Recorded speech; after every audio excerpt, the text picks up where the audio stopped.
जुमा ब्लग यहाँ चाहिँ मेरो टिप्पाको ब्लग छ आज चाहिँ हामी माछा मार्नको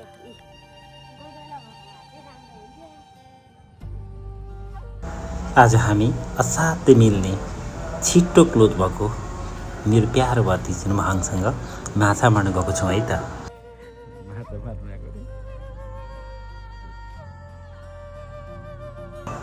हाम्रो एकछिनको भेटले एकछिनको बोलचालले उसले मलाई धेरै धेरै माया गरेर आज उसलाई मैले लगेर आज यहाँ गएको थिएँ।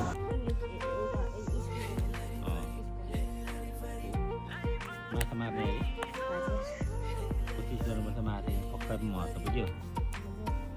डान्स गर्न आउँछ कता पुसअप गर्छु भनेको होइन के गर्नु नाचेको हो र फेरि आज मैले यो उ गरिनँ नि त के अरे मैले डाँडो अनि यसै क्रममा ऊ साँच्चैकै म जस्तै चञ्चल स्वभावको भएको अनि हाम्रो दुईजनाको मन मिलेको होला कि अनि हामी दुईजना पाला माछा मारिरहेका थियौँ। अनि उसले मलाई भन्यो म तपाईँको भिडियो बनाइदिन्छु थुप्पा भनेर उसले मेरो भिडियो बनाइदिएको थियो।